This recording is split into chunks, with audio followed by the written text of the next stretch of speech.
Welcome to the last week of class. We are finally almost done. Yay. So a couple of announcements before we get started. The ALEKS module, I think it's the Intro to Vectors module, or it's just called Definition of Vectors or something. That's the one that is open right now. It is due tomorrow night. After that, I believe you have 2 more modules regarding vector applications and then polar coordinates, which are the 2 things we're going to wrap up vector applications today. And we are going to start polar coordinates today as well. The plan for the week is do those 2 things today.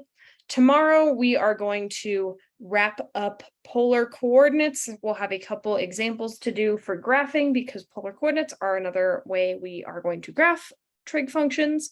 And then once we wrap that up, that is all of the content for the semester. So I think Tuesday, if we have a little bit of time after, we'll do some review of stuff from this unit, as well as I posted over the weekend the actual review for exam 3. We will do that on Wednesday.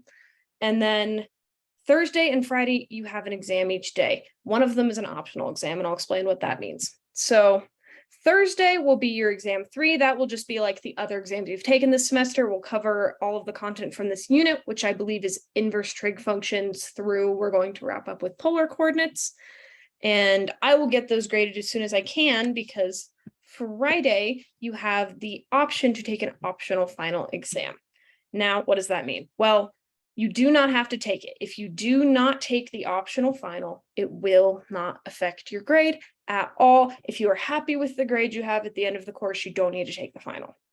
What the final does do, however, is if you would like to replace your worst exam score, you can do so if you score better on the optional final. So say I got a 40, a 60, and an 80 on my 3 exams, and I'm not happy with that 40. I can take the optional final and say I get a 70 on my optional final. That 40% will get replaced with the 70. So you will then have a 60, a 70, and an 80 instead of a 40, a 60, and an 80. So if you take the optional final, if you score better on it than you do on any of your exams, it will replace the lowest exam score. It won't replace all of the exams you did worse in. It will replace your lowest exam score. Now, I've also had the question come up of if I do worse on the final, will that hurt me? No. Say you got a 30 on the final with your 40, 60, and 80 in unit exams. That 30 won't hurt you at all, and you'll still finish with your normal grade. The best way I would suggest during reviewing for that is going through the review videos we did for exams 1, 2, and 3 and going through those reviews again. If any of you want, I am happy to send more practice problems, and I will make myself available all day on both of those exam days for Zoom meetings if anyone would like to come in, chat, get a little extra help on whatever they need. But pretty much this week, expect it's going to be a short week of content. We only have about a day and a half worth to go through. And then we're going to review for the exam, and then you have 2 exams, and we're done for the semester.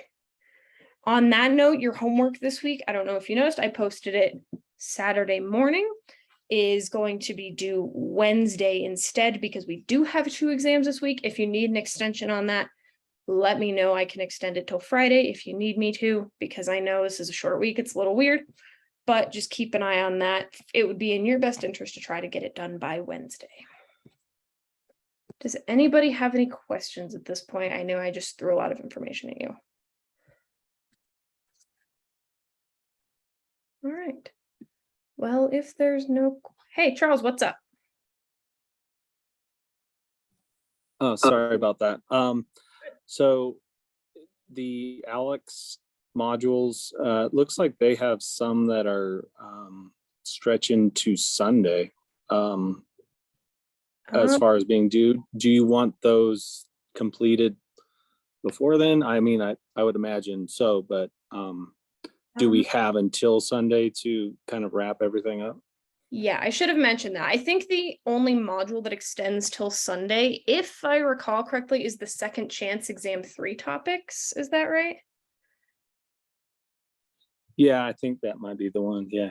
Yeah, you have until Sunday for that one. Like the other second chance topics, you have until the weekend after the exam to do that. And that's just if you missed any of the modules during this unit, you can go back and relearn them during second chance. So you do have until Sunday with those. Okay, thank you. Yep.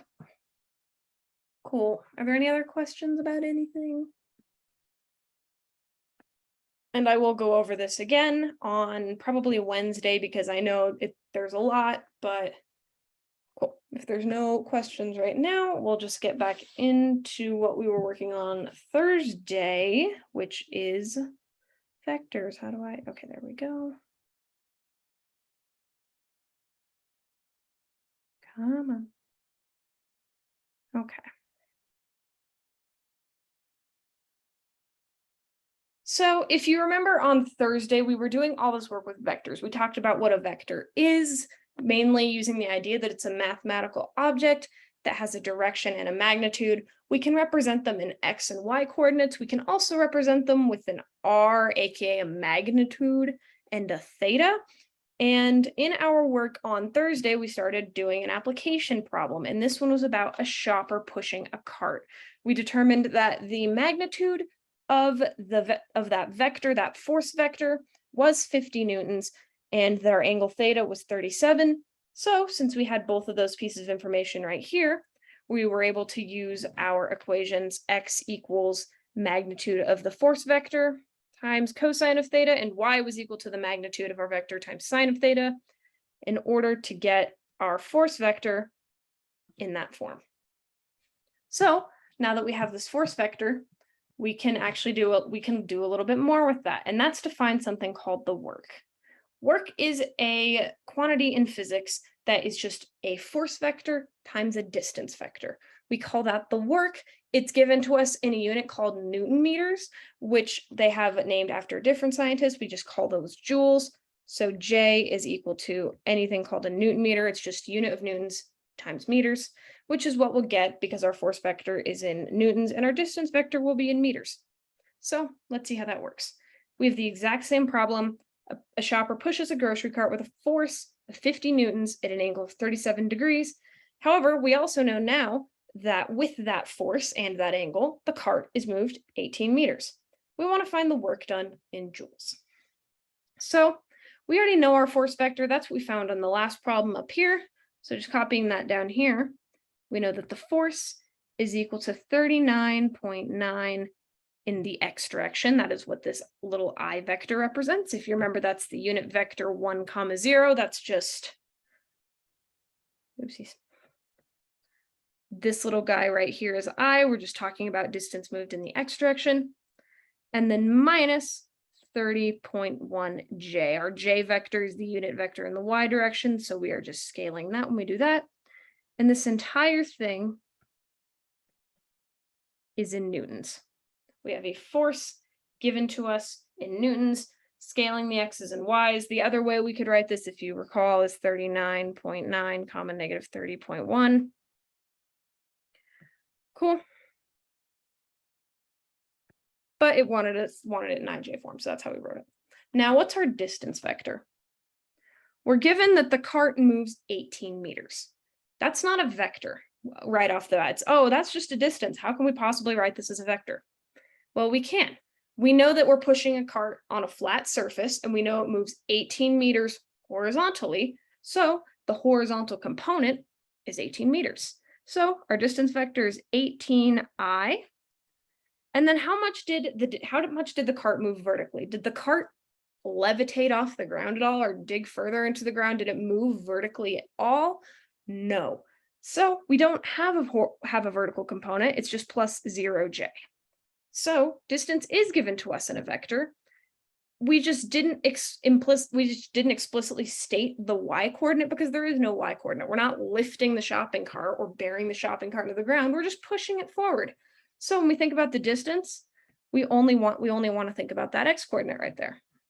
But because we need to do a dot product right here, we want to think about there being some imaginary y coordinates so we can effectively do the dot product. So performing this dot product, we know that that's the x coordinate times the x component over here, horizontal component times horizontal component of each vector, and then plus the vertical component times the vertical component.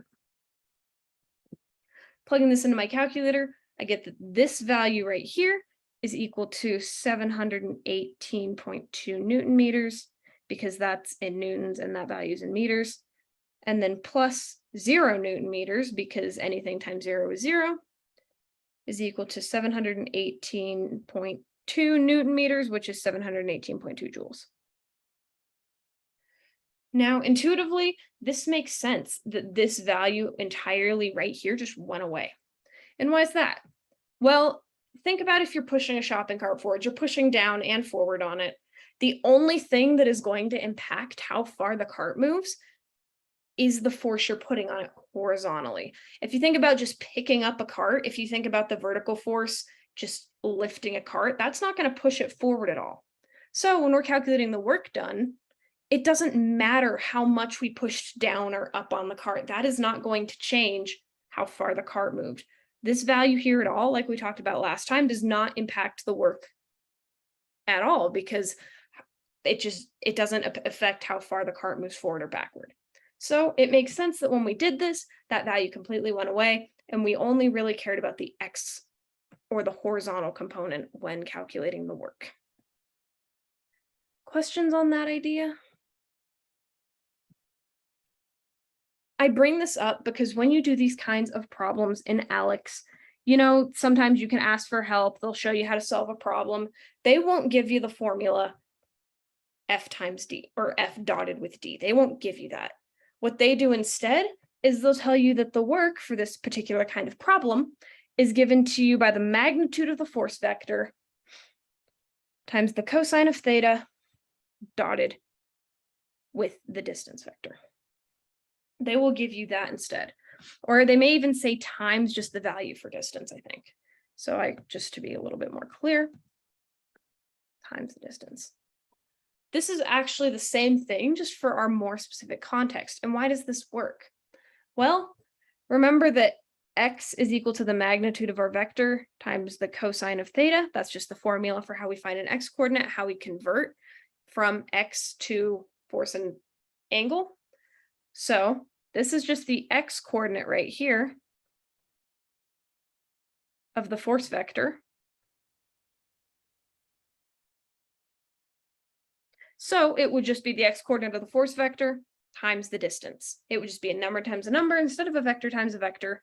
This is the same exact thing, but it only works in the context of this kind of problem when there is only a horizontal movement. There will be kinds of problems you will look at where you will have a vertical movement, or you may have a movement that's diagonal that requires both the X and the Y coordinate. So when you go into ALEKS, you'll see that it will give you this formula instead when you're doing these specific kind of shopping cart problems. Just note they're the exact same formula. This is just getting you to think about in general what is going on, this one up here, and this one works specifically in the context of this problem. Either one is okay. Okay, let's do one more example about vectors. This one will take a bit. It's a little bit tricky, and then we will move on to the last topic we're going to discuss, and that's something called polar coordinates, which we've already kind of been working with a little bit when we did vectors. Okay, but let's talk about this one. We have a crate on a ramp inclined 35 degrees to the horizontal. So that's just saying that this ramp, this angle of the ramp right here is 35 degrees. The force C, the crate force that the crate exerts against the ramp, has a magnitude of 690 newtons. So this vector right here has a magnitude of 690 newtons. Cool. We want to A, find the magnitude of the force Q required to prevent the crate from sliding down the ramp, i.e. this force right here that's going to be holding the crate steady on the ramp. The crate is not moving, so we want to know what the force Q is that is causing that crate to not move. And we also want to find the weight of the crate represented by G. We use G for gravity a lot, so we want to find that force that's not perpendicular to the ramp, like C is, but that's perpendicular instead to the horizontal. So I'll label that here. Okay, so this is a lot of information. First, so I'm going to do this kind of backwards. I'm going to say, hey, believe me, we are able to make this triangle out of this diagram here, which we can kind of see would line up right here. And then I'm going to explain where this triangle comes from, because that is That is where the confusing part of this problem lies. But you can imagine if we take these three components here, 1, 2, 3, and just transfer it over here, we have this right triangle. For now, again, I'm just going to ask you to believe me, but we will see in a minute exactly why this works. Okay, so I know that I have a 35-degree angle here, which again, we will get to why that works out in a second. And then we have the three vectors here, C, G, and P. Essentially, we can see that P is parallel with that right down there. So all I did was take P, move it over, and that's how we're going to be able to solve for it. Okay, so before we do this, I want to say right away, hey, I'm not trying to find P. I don't care about P. I'm trying to find Q. Well, remember, the crate is not moving. It's not moving upwards. Q is not pulling the box at all, and the crate is not sliding downwards. So P is not pushing the box down at all. That crate is not moving. So what does that mean in terms of our math? Well, that means that the force vector P and the force vector Q are balanced. So the crate does not move. If any one force was stronger than the other, that crate would be moving either upwards or downwards. But because the crate is not moving, the crate is staying still, it's just sitting there, that means those forces are the same, i.e. their magnitudes are the same, meaning the magnitude of the force vector P is equal to the magnitude of the force vector Q. So if we are able to solve for P like we have in this triangle down here, we're going to be able to solve for Q as well. So all we need to do is find the magnitude of P, and then that gives us the magnitude of the force Q, which is what the question asks for. So let's do that. This problem, even though it's a little bit difficult to understand, the math works out really nicely. If you notice over here to the right, we are working with a right triangle, working with a triangle 90-degree angle down here, and then a 35-degree angle. And then we know one of the sides, because we know that the magnitude of C is equal to 690. And if you remember from our last class, we can treat magnitudes as lengths of sides if we want to try to use trig. So we know the length of a side, and we know an angle, and we know it's a right triangle. So instead of using law of sines and law of cosines and all that stuff from our last unit, we just get to go back to our nice friendly right triangle trig. So what's the first thing I want to solve for? Well, I want the magnitude of Q, so I'm going to find the magnitude of our force vector P instead. So I know that I have a 35-degree angle, so I'm probably going to be wanting to work with some trig function in the context of 35 degrees, and I know the side adjacent to that angle, and I want to know the side opposite. Which trig function involves both opposite and adjacent sides? If we think about SOHCAHTOA, we're going to use tangent, because the tangent of any angle theta is the opposite side over the adjacent side. That's just using SOHCAHTOA. So plugging in our known values, we know that the tangent of 35 degrees, because that's the angle we know, is equal to the opposite side, which is P, over the adjacent side, which is 690. So P is equal to 690 times the tangent of 35 degrees. Plugging that into my calculator and rounding to the nearest Newton, I get that the magnitude of our force vector P is equal to 483 newtons, which is equal to the magnitude of our force vector Q, which is what we wanted in the first place. Cool, that's half the battle. Now what do we want to do? Well, we want to solve for the weight of the crate represented by force G. Conveniently enough, that's in our triangle. We can just use triangle trig again. We want to find a trig relation that relates the adjacent side, which is C over here, to our hypotenuse, which is G. So which trig function relates the adjacent to the hypotenuse? That would be the cosine function.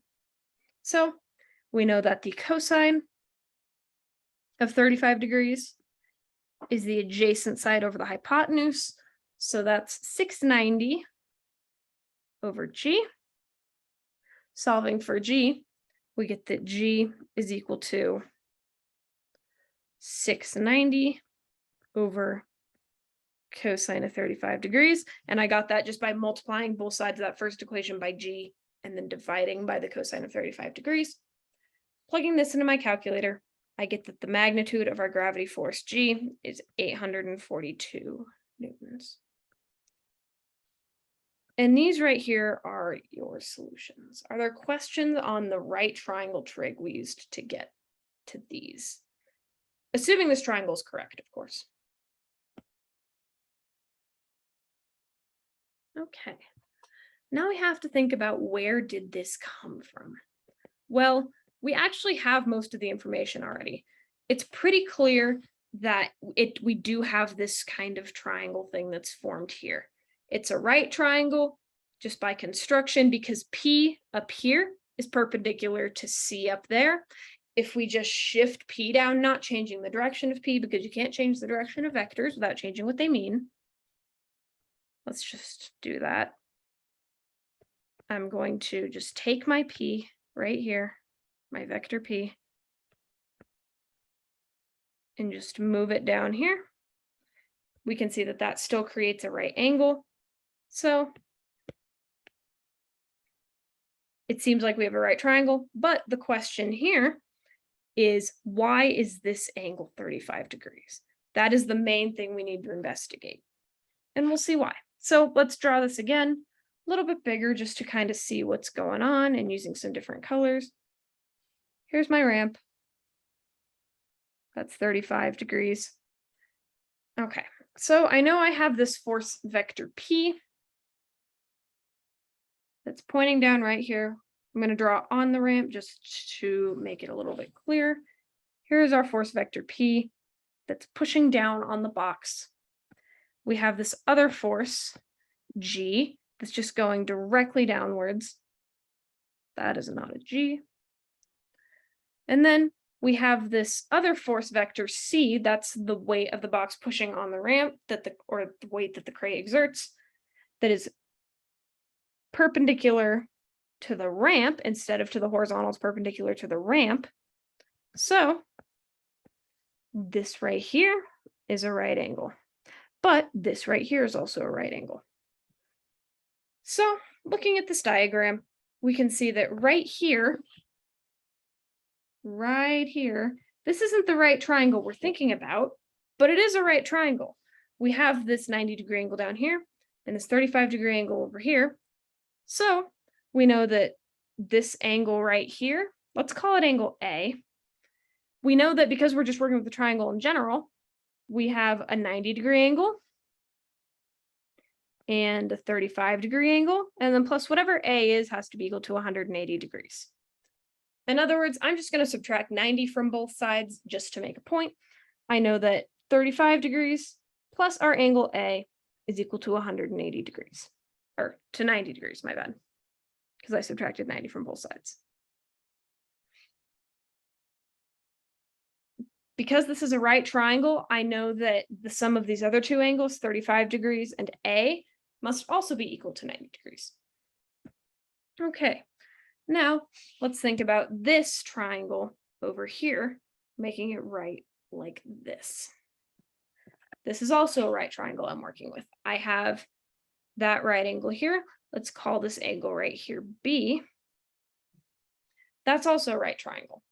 However, I also have this 90-degree angle up here at the top. Vector P makes a right angle with vector C. The two angles that compose this 90-degree angle are A and B. If you put A and B together, as you can see in this diagram, this is A and then this is B. That makes a 90-degree angle. So I also know that angle B plus angle A is equal to 90 degrees. I got this first equation right here from looking at the right triangle made there with the known 35-degree angle. And then I got this other equation here from saying I have a 90-degree angle up here at the top. I know that if I add this angle I've labeled A and this angle I've labeled B, I know that I get to 35 degrees or 90 degrees. What is B? Well, the only difference between these two equations right here is that instead of a B, I have 35 degrees written in. I could solve, if you put the two together, if we know B plus A is 90 degrees, but 35 plus A is also 90 degrees, it must be true that B is 35 degrees. There's no other way to make those two equations simultaneously true, because they have to be simultaneously true. We're talking about the same diagram. And if you look at our diagram, it's gotten a little bit messy with all I've written in it, but angle B is just precisely this angle right here, which is the angle we use to make this triangle over here, which is why that is 35 degrees. You won't have to go through this kind of tedious, monotonous thought process every single time you do any of these problems, but it is always a good check to think about when you're making this triangle, because you will not always be given this nice triangle over here. You'll have to think about the values yourself, draw a picture, and then construct that triangle. You won't have to justify why the angle is the angle every time, but it's good to know why, just to get those values and to understand why the triangle is the way it is. You will not have to explain this on every single problem you do, but for when you do these, it is good to know why it works so you know how to draw your diagrams. Are there any questions on why this angle is the same as this angle, or why that triangle works?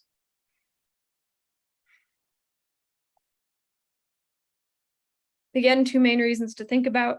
This vector P is always going to be perpendicular to the force vector of the crate by construction, just because we are making that vector C perpendicular to the horizontal, and P will always be parallel to the horizontal, so they will always make that 90-degree angle, which is why we're able to just move P down. And then the 35-degree angle comes from the sum right here needing to be 90 degrees. Are there any more questions on vectors at all?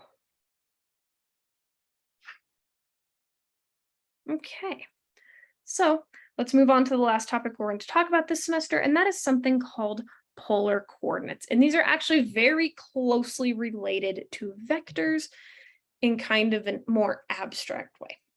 So what are polar coordinates? Well, they're just another way to represent points, but instead of using just XY coordinates, just using numbers, we're representing them using trigonometric ideas. So polar is a way to represent points using trigonometric ideas.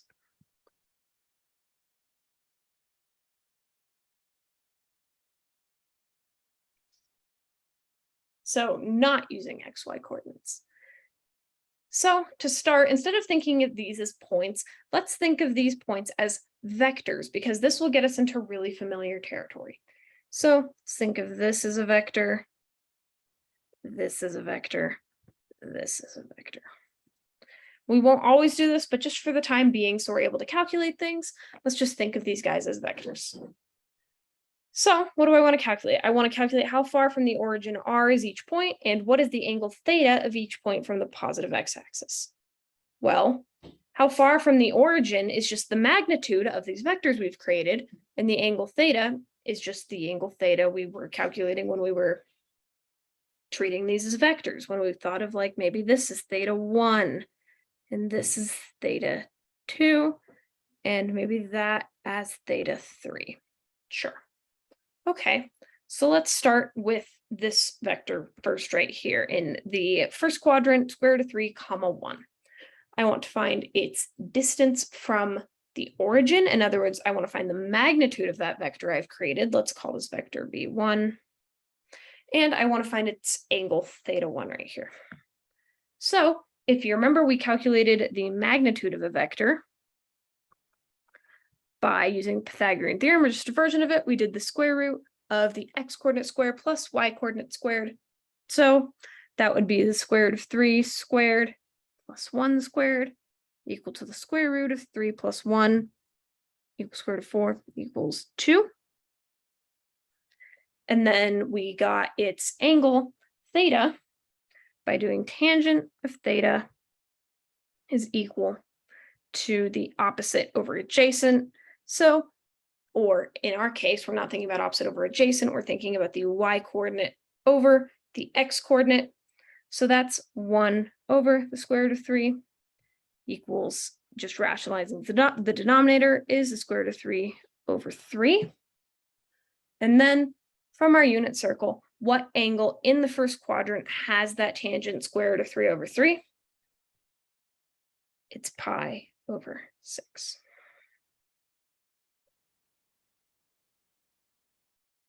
So that's our theta, or theta 1, I should say, and that's V1. Cool. So let's calculate the same thing for the other two. So let's do V2 next. I'm going to call this guy V2.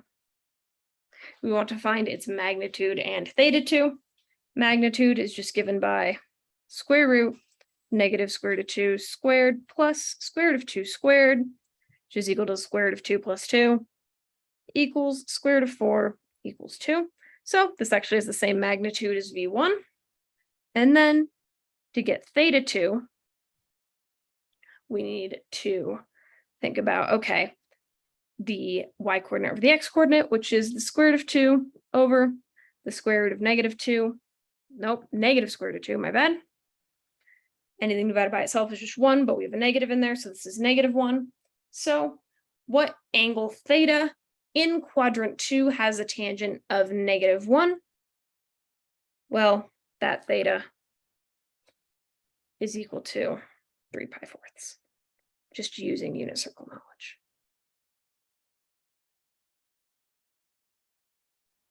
Lastly, let's look at our final angle, angle 3.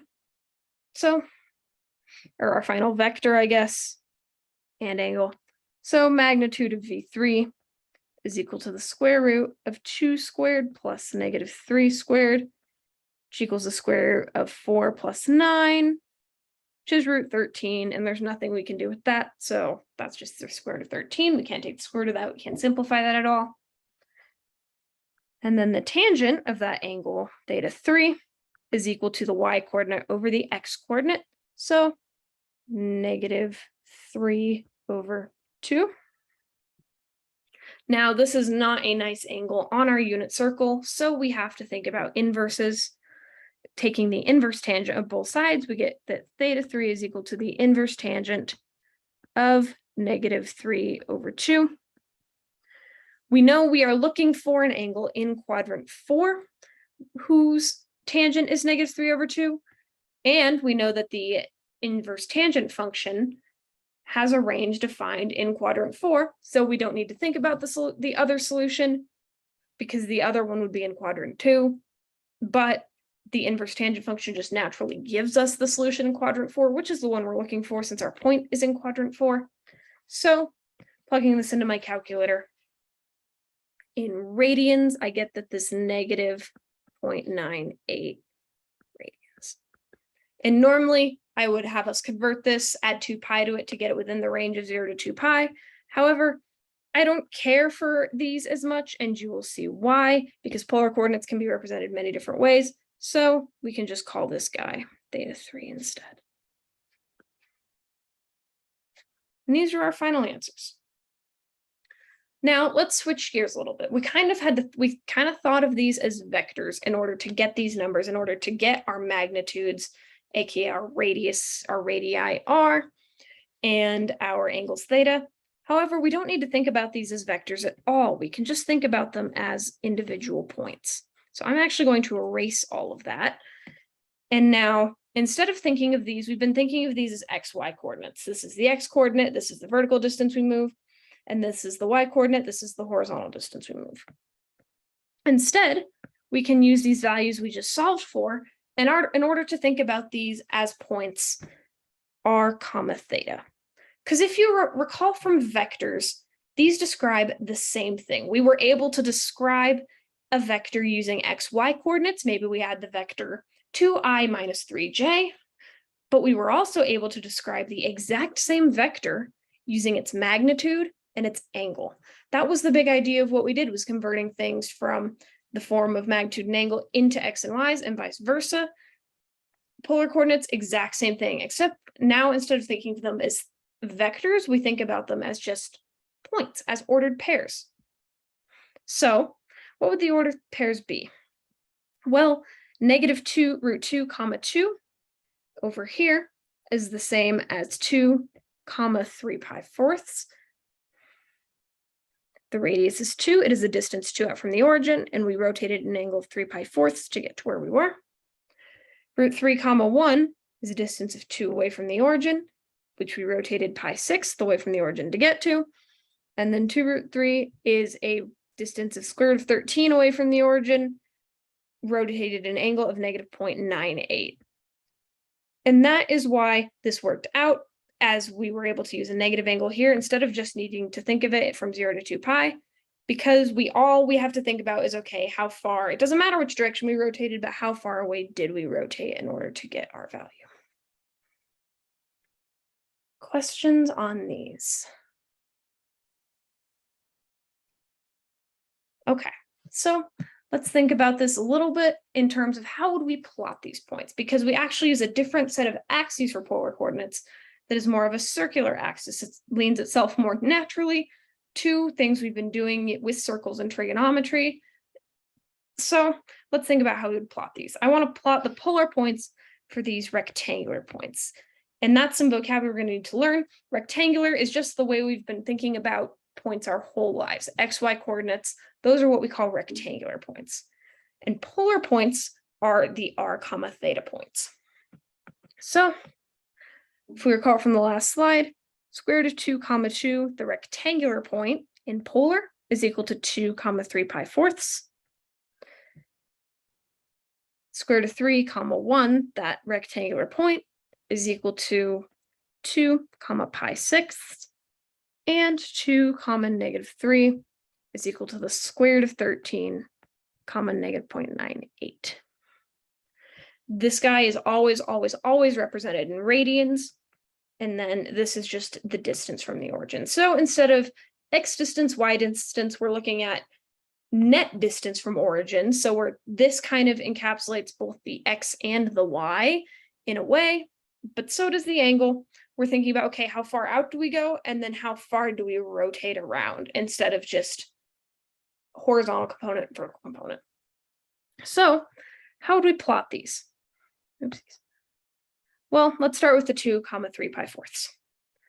2 means we're going out a radius of 2 from the center. So if we think of this as a circle with its center, its origin right there, we're going to go out a radius of 2. So we're going to be out here somewhere on this circle of radius 2. We're going to be plotting somewhere along there. And then we need to go out pi/6. So on this radius line of 2, we need to go to the angle pi/6. So that's right here. So this point right here is 2, 3/4. All right, what about square root of 3, 1, i.e. 2, pi/6? Oh, I did not go out 3/4. Wow. Geez, okay. A radius of 2, 3/4. I promise my brain is working this morning. I was looking at combining both of them at once. Ignore that. That is 2, 3/4. I would think I was looking at this and that. Anyway, it doesn't matter. Okay, now let's thinking about plotting 2, pi/6. So let's go at a radius of 2 again, and then up to the angle pi/6, which is exactly what we had before. Cool. Lastly, let's plot square root of 13, point -98. Point -98 is about -1. And we'll use this approximation a bit for graphing. -1 is approximately -pi/3 because 1 is approximately pi/3. Since if you're an engineer, a lot of the times you'll use the approximation 3 equals pi. So 1 is equal to pi divided by 3. Again, this is not super exact, and I would not use it in any calculations, but for purposes of graphing, you're not going to be able to exactly plot -0.98 radians. So just thinking about that benchmark could be a little bit useful. But to plot this, we need to go out square root of 13. Where on our R line is square root of 13? Well, we know that the square root of 9 is equal to 3, and square root of 16 is equal to 4. So we know that square root of 13 is going to be somewhere between 3 and 4. So let's just say it's about right here-ish. And then we need to go in the clockwise direction, in the negative direction, about pi thirds. So we're going to go down here just a little bit. And we are about right here. Not quite pi thirds, it's a little less than negative pi thirds, but we're going to be about right there. And then that point is negative root 13, negative 0.98. Questions on plotting these? All right, let's do a little bit more practice with plotting polar coordinates. I want to plot these 4 polar coordinates. Let's just go for it. Let's just do it. First one is radius 1, angle pi fourths. So I'm going to go out to my radius of 1, that's right here, and then to the angle pi fourths.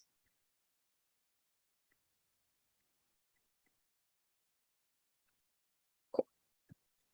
Now, I want to go out to the radius of 1, and then down pi fourths, negative pi fourths. So that's just how we've been thinking about negative angles all semester. Instead of rotating counterclockwise, we rotate clockwise, down an angle of pi fourths, which lands us at 7 pi fourths. So 1 negative pi fourths. Okay, now we have this one with a radius of negative 1 comma pi fourths. And you may be thinking, we can't have radii of or negative radii of circles. We weren't allowed to have negative magnitudes for vectors. Why can we have negative points here?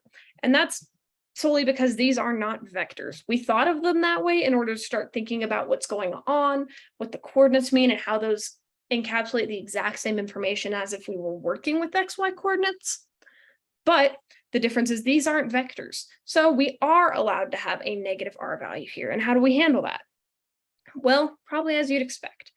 Instead of going in the positive direction like this in order to get to our point, we go in the backwards direction one. We go the other way, negative 1. So that would be, we go over here, negative 1, we move negative 1 on our quote unquote radius axis. And then we want to rotate counterclockwise or in the positive direction, pi fourths. So here we are at 4 pi fourths, so we rotate 1 more pi fourths. And that right there is our terminal point. So this is 1 comma, or negative 1 comma pi fourths. And you may be saying, isn't there a much easier way to write this that doesn't require negative radius? Isn't there a more natural way to express this? Like it's just radius 1 and then we run around 5 pi fourths. It's the same thing as if we went out here and then just rotated around our circle an angle of 5 pi fourths.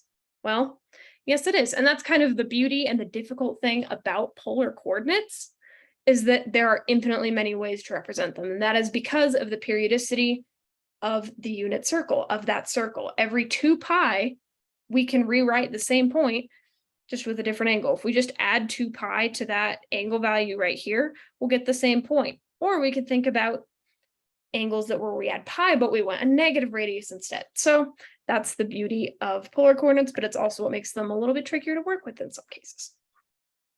On that same note, let's think about graphing the angle 1 comma 7 pi fourths.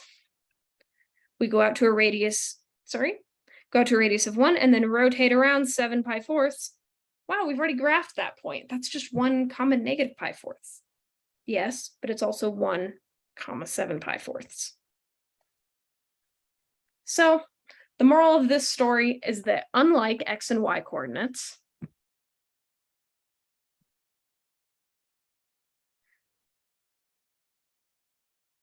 we have infinitely many ways to represent each point.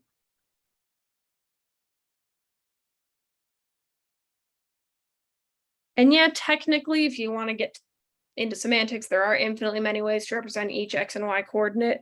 The coordinate 1/2 comma 1 is the same as the coordinate 2/4 comma 1, just changing the way 1/2 looks. But in their most simplified form, there's only one way to represent each rectangular coordinate. However, with polar, we could think about the angle that goes around and around and around and around and around and around and lands us here.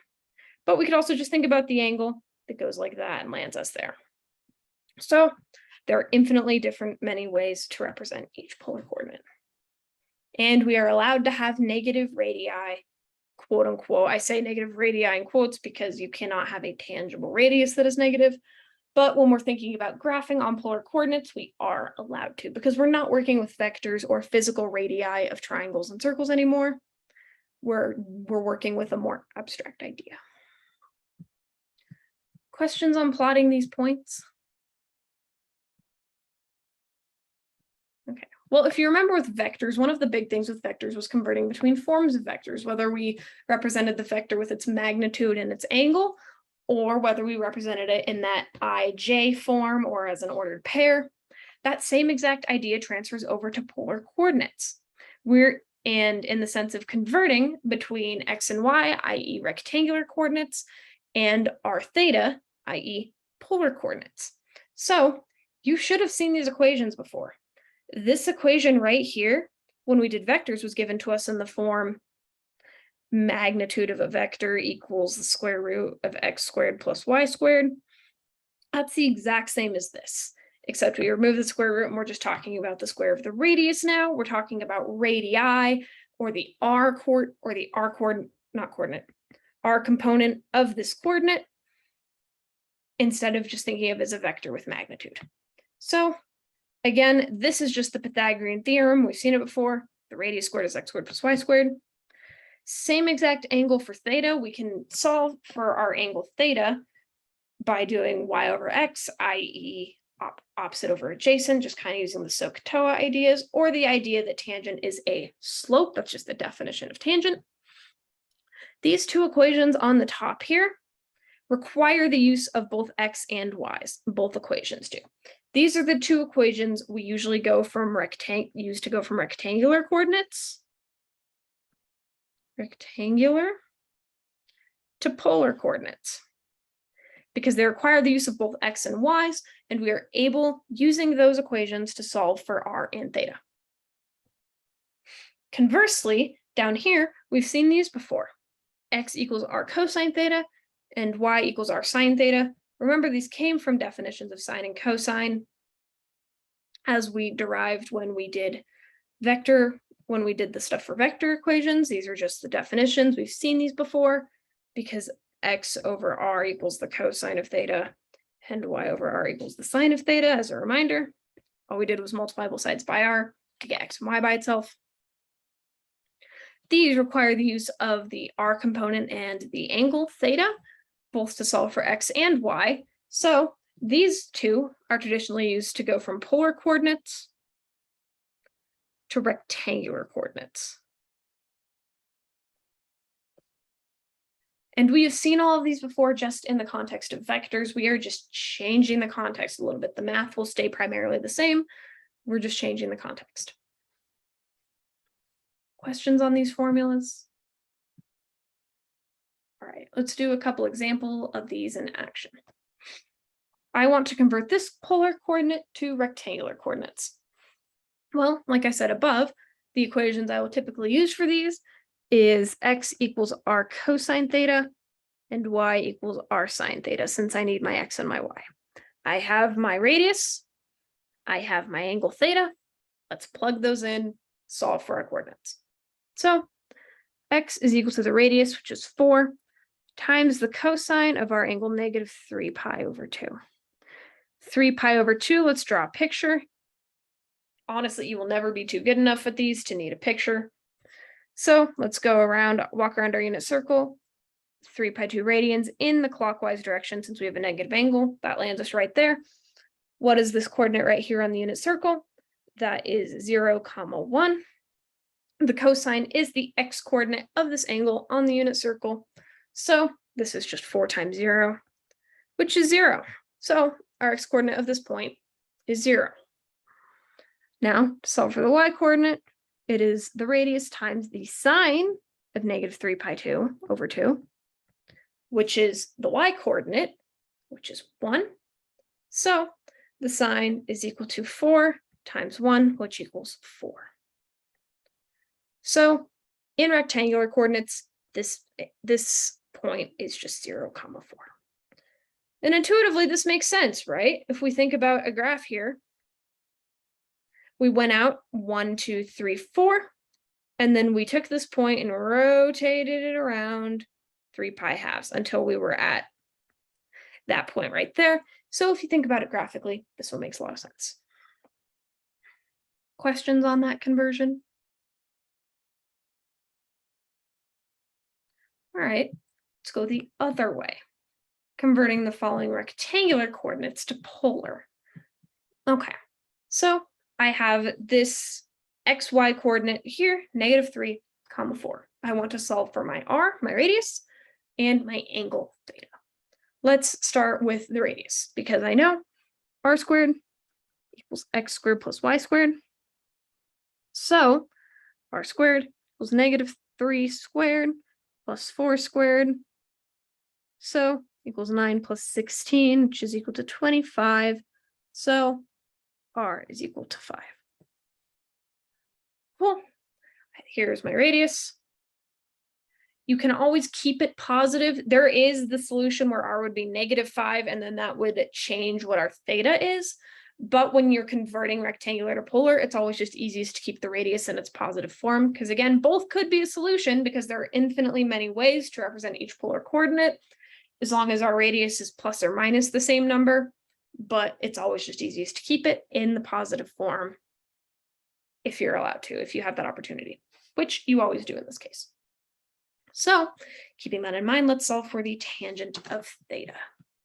So I know that the tangent of my angle theta is equal to 4 over -3. So now remember, this equation will have two solutions. There are two angles theta who on the unit circle have that tangent of -4/3. We want to think about which point we're thinking about. And to do that, we need to think about which quadrant we're working in. So the rectangular point -3, 4 lies in quadrant 2. Now, the range for inverse tangent involves quadrants 4 and quadrant 1. So we are going to get the answer if we just take the inverse tangent of both sides. We are going to get the angle that lies in quadrant 4. Oopsies. That lies in quadrant 4 because we're working with a negative slope, and any negative value we input into the inverse tangent function is going to come out in quadrant 4, because that's where we're working with positive x value, negative y value. This is the quadrant that is in the range of inverse tangent that it's going to give us answers for any negative input values. So theta is equal to the inverse tangent, just taking the inverse of both sides of 4 over -4/3. That's going to give us this angle here, but we instead want the angle with the same tangent in quadrant 2. That's the one we're working with over there. We want that angle instead. We don't want this angle. It's going to give us some negative theta because it's between -π/2 and π/2. It's going to give us some negative angle here. We don't want that. We want the angle over here that is 180 degrees away from it with the same tangent. So how do we do that? We add pi. That's the rule of thumb. If our point is going to be in quadrant 4, we don't need to do anything. It's just the natural answer. We just take the inverse tangent. But if the point's in quadrant 2, then we will always have to add pi in order to get that angle over there. Similarly, if we have an angle with a positive tangent, if it's in quadrant 3, if the point itself is in quadrant 3, then we're going to need to add pi. But if it's in quadrant 1, we can just leave it as the organic inverse. And that's just because of how we had to restrict that domain of the tangent function in order to make the inverse tangent defined. Anyways, so adding pi to it, we get that this is equal to about 2.21. So our point in polar is 5, 2.21. It's always a little bit more complicated to go this direction because you have to consider which quadrant you're working in and the range of inverse tangent, i.e. if you're in quadrants 1 and 4, you're good to go. You don't need to think about it. If you're in quadrants 2 or 3, you always need to add pi. Questions on that?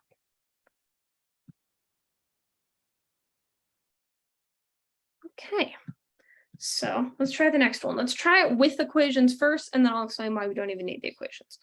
I want to convert the point 0, 0 to polar. Well, r squared is equal to x squared plus y squared. So r squared is equal to 0. So our radius is equal to 0. Cool. This makes sense. Our point in rectangular is plotted right there. We're no distance from the origin. Our radius is 0. Cool. Now, what about theta? Well, it's actually a bit too tricky to use the equation for this one because we could have any angle. The point 0, pi over 2, if we think about plotting it in polar, if we go back to right here, if we go out a radius of 0 and then rotate pi over 2, we're still going to be at 0. If we go out a radius of 0 and rotate pi, we're still going to be at 0. If we go to radius of 2 and multiply and rotate 1,000,000 pi radians, we are still going to be right at this point at the origin.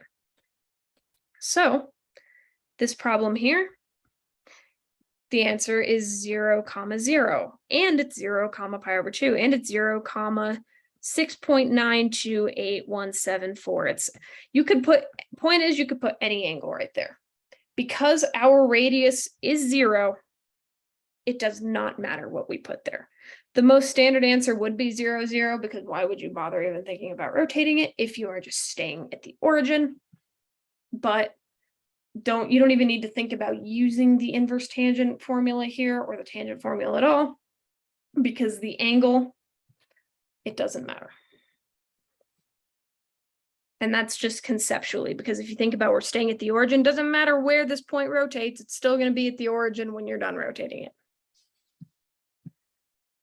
This point right here is at the pole, i.e., the center.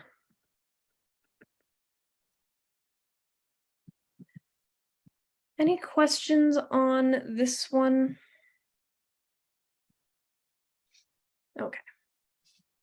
In addition to converting rectangular points to polar and polar points to rectangular, we can also think about rectangular and polar equations. So this, for example, up here is a rectangular equation because it's given to us in terms of x's and y's. And these two down here are polar equations because they're given to us in terms of r's and thetas. Let's see if we can convert these rectangular and polar equations into polar and rectangular equations respectively. So what does that entail? Well, I need to convert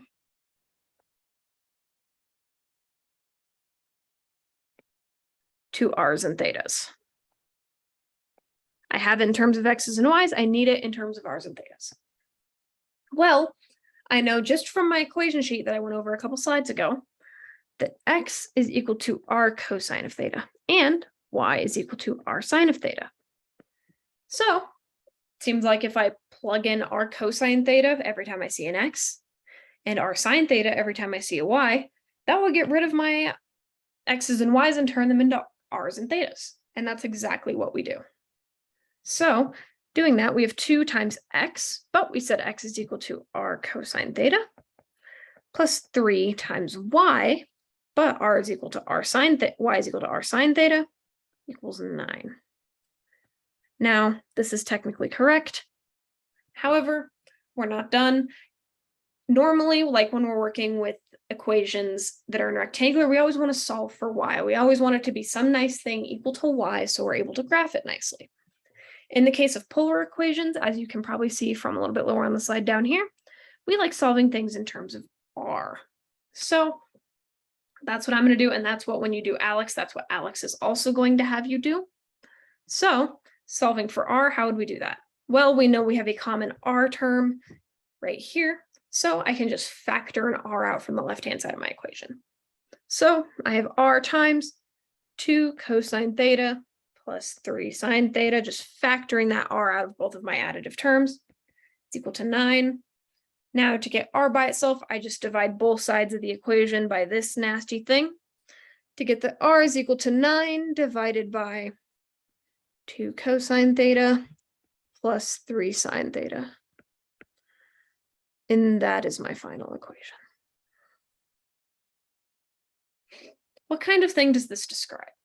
Well, we know that this describes a line. We have a linear x term and a linear y term I could solve for my y here if I wanted to. 3y equals 9 minus 2x. So y equals -2/3 x plus 3.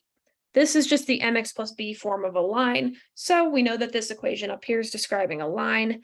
That is why this looks kind of gross to look at, because polar, if we can probably tell, lends itself much easier to describing circular functions or trig functions. So if we give it a line, it's going to have to work a little bit harder to represent that line. And that's why it looks a little bit nastier in polar than it does in rectangular. But we can, regardless, solve for it in polar coordinates. Questions on this conversion? Okay, let's do these two on the bottom here. Instead, I want to go the other way and convert polar equations to rectangular. So what does that entail? I need to convert these things, the r's and the thetas, to x's and y's.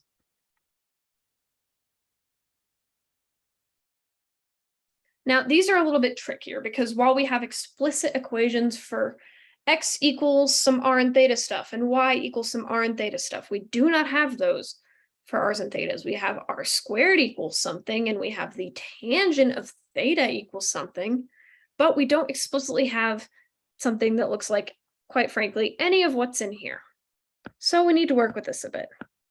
I don't really know what to do to start, but I know that none of my equations involve cosecants. I don't like this cosecant because I know I can do some nicer stuff when I have a sign involved, but I can't do anything with cosecant. So I'm going to reciprocate cosecant and turn it into sine. So just doing that, I know that r is equal to 3 times 1 over sine theta. So it's just 3 over sine theta. All I did, just reciprocated it using, if we want to be fancy, the reciprocal identity from our nice sheet of trig identities. I still don't know what to do with this, but I know that y is equal to r sine theta. I have an r here, and I have a sine theta in my denominator. What happens if I multiply both sides of my equation by sine theta? So, excuse me, r times the sine of theta is equal to 3, because that sine of theta, when I multiplied it by the left-hand side, just left it there. And when I multiplied by the sine of theta on the right-hand side, it canceled that sine theta in the denominator out. Wow, conveniently, r sine of theta is equal to y. So y equals 3. And that's it. You've solved for y. It's in a nice form. You cannot get it any more simplified than that.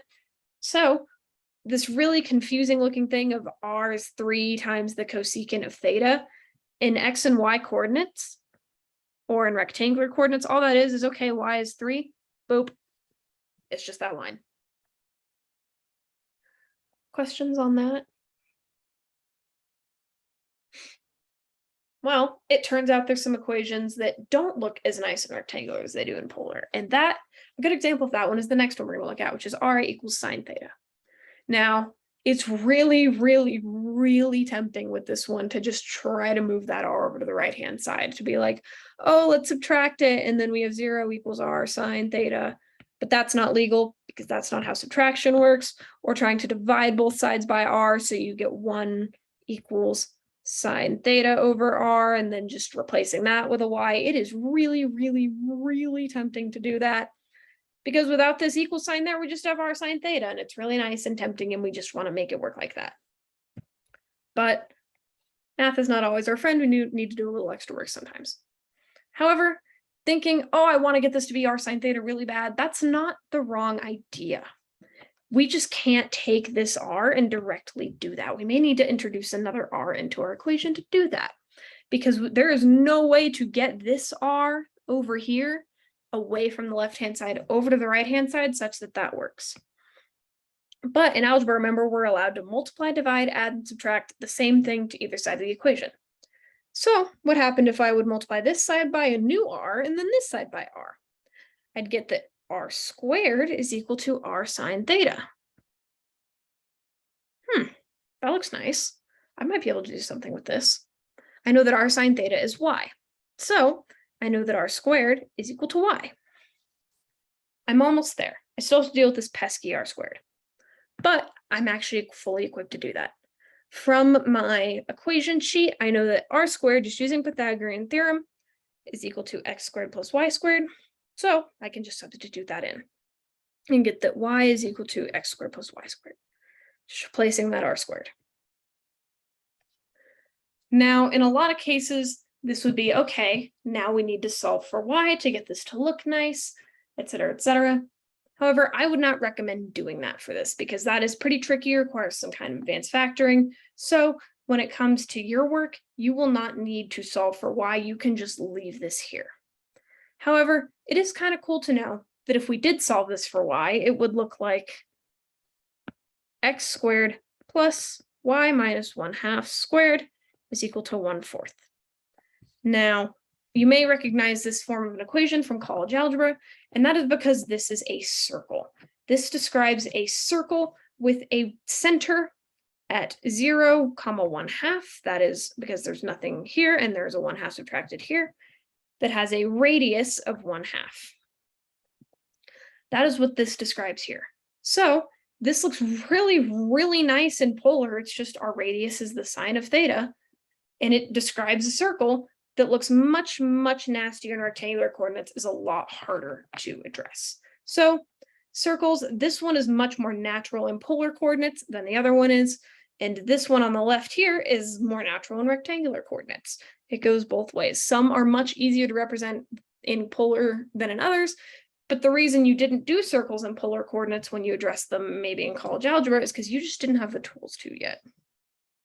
Because quite frankly, I would much rather work with this equation up here than I would with this monstrosity.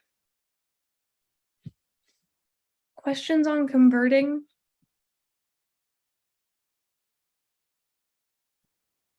All right, let's do one super, super brief intro slide into graphing, and then we will more fully address graphing these polar equations on Tuesday. So these are two super brief examples we're going to do of graphing polar equations, and these are the more simple, or the simplest, I guess, that you will ever see for graphing polar equations. So one of the equations we're going to think about graphing is r equals 2. What is that equation? We don't have any thetas in there, but it's still an equation. Thinking about, okay, let's graph the line on here where the radius equals 2. Well, let's think about points. Let's label this 1, 2, 3. So right here would be radius 2. So this point has radius 2, and this point has radius 2, and this point has radius 2, and so does this one, and this one, and this one. So what is this graph going to look like? Well, it's just going to be a circle crossing through all of these points that have radius 2. Just like this. So that's the graph for r equals 2. It's just a circle. Okay, now what about theta equals pi thirds? Let's do a different color for this one. Let's do pink. Okay, let's start graphing what points on here have a theta of pi thirds? Well, this point is an angle. It has radius 1, but it's on the line pi thirds. And this one also has radius pi thirds. And so does this one, and this one, then this one. And even the origin we discussed is 0, pi thirds. We're just thinking about all of the points on here, theta, all the things with pi thirds. It's like when we graphed the line y equals 2, we would just graph all of the line through all of the points whose y value is 2. This is just graphing the line that goes through all of the points whose angle is pi thirds. So this isn't quite all of them though. Remember, what if we have -1, pi thirds? Then even though this lands on a different line, this lands on the line 4 pi thirds, it can still be represented with a point in terms of pi thirds, as can 2, pi or -2, pi thirds. We go back here and then here and here and here. So the graph of this equation is just this line right here. It doesn't stop at the origin, even though technically we're no longer looking at pi thirds then. It keeps going like that because there are angles with a negative radius, but also the angle pi thirds in the other direction. Questions on this? Okay. We have more examples of this. We are out of time for this one, but we will start with this one next time and how, given a plot of points, how would we draw the line? But we will move on to that next time. For now, we'll stop here. We have about another day's worth of content, so we're in a good place. You definitely have all of the information you need now to do the applications of vectors and the definitions of vectors module and Alex, and you have the tools to do, I'd say, most of the polar coordinates. You can't really, I don't think I have any polar graphing modules set up for you to do in Alex. All of the polar graphs you'll do are on this week's homework, which you may have already seen that in WIO courses, and on the review and the exam. It's really, the software for graphing polar and Alex is very finicky, so I don't think I enabled those, but we will get practice with working on those by hand next time. In the meantime, before I let you go, are there any last minute questions?